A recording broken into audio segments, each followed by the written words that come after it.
Love HARMONE. Welcome to Medico's lectures. I hope you are all doing well, and today we are going to discuss about love hormone. So before get into the topic, you have to do subscribe and like my video and comment, and don't forget to turn on your notification symbol. So do you know anything about love hormones? Is oxytocin, also called the love hormone? Oxytocin is a naturally occurring hormone and a neurotransmitter that is produced in the hypothalamus and transmitted into the bloodstream by the pituitary gland. The hormone is released during childbirth, sex, and lactation to help reproductive functions. In 2012, researchers reported that people in the first stages of romantic attachment had higher levels of oxytocin compared with non-attached single people. These levels persisted for at least 6 months. Sexual activity has been found to stimulate the release of oxytocin, and it appears to have a role in erection and orgasm. The reason for this is not fully understood, but in women, it may be that the increased uterine motility may help sperm to reach their destination. Some have proposed a correlation between the concentration of oxytocin and the intensity of orgasm. Now we will discuss about emotions of oxytocin.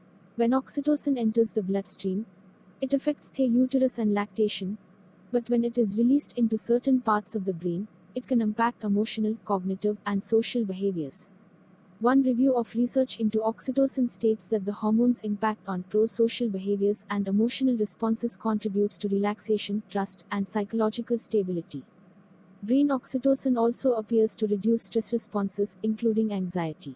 These effects have been seen in a number of species. The hormone has been described as an important component of a complex neurochemical system that allows the body to adapt to highly emotive situations. In 2006, investigators reported finding higher levels of oxytocin and cortisol among women who had gaps in their social relationships and more negative relations with their primary partner. The participants were all receiving hormone therapy, HT, following menopause. Oxytocin has been proposed as a possible treatment for social phobia, autism, and postpartum depression. Scientists have proposed that it might help improve interpersonal and individual well-being, and that it could have applications for people with some neuropsychiatric disorders. Oxytocin may also play a role in anger management. Research has indicated that certain polymorphisms of the oxytocin receptor, OXTR, gene are associated with an increased tendency to react angrily to situations. Oxytocin appears to increase the release of prostaglandin E2, PGE2, in cells lining the intestine. This helps to encourage the repair of intestinal injury and to protect against such injury. This is confirmed. Oxytocin could be a useful therapy for preventing chemoradiotherapy-induced intestine injury, and it could be used to treat irritable bowel syndrome, IBS. It is also called the bonding hormone or the cuddle hormone. It is prescribed as a drug to help in childbirth and treat gynecological conditions. Women usually have higher levels of oxytocin than men. Oxytocin is produced in all mammals in precisely the same chemical composition as it appears in humans. Human-dog interactions, including acts such as staring into each other's eyes, evoke a significant increase of oxytocin, much like the one between mothers and their infants. When people hug or kiss a loved one, the oxytocin levels spike up. It's one of the three happy hormones. The other two are dopamine and serotonin. 6 effects of the love hormone to the body. 1. It plays a vital role in childbirth and lactation.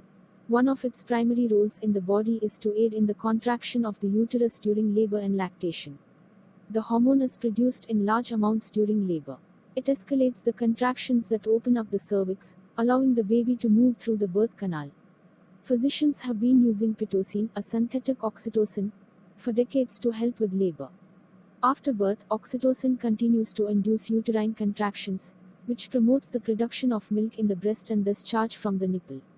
2. It helps females form a bond with their partner during sexual activity. With oxytocin being associated with social behavior, it covers both sexual behavior and bonding between couples. A study found that oxytocin produced in the brain of a woman during sexual activity plays a role in forming a monogamous bond with her sexual partner. This is where the love hormone or cuddle drug is in action. It could improve social skills. Previous studies found that levels of natural oxytocin were noticeably lower in people with autism, a developmental disorder characterized by challenges with social skills and communication. Stanford findings show that those with autism who received intranasal oxytocin spray saw a significant improvement in social behavior.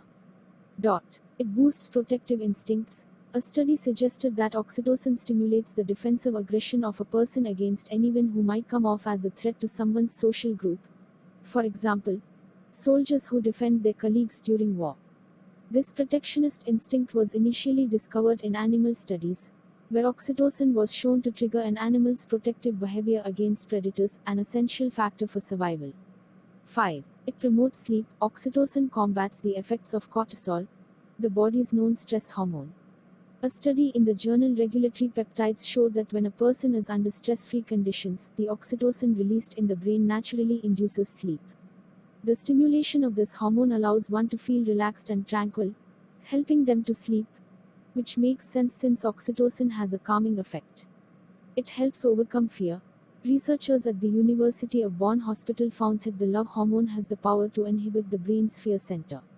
To prompt fear, scientists displayed a series of images to their subjects and jolted 70% of them with a small electric shock.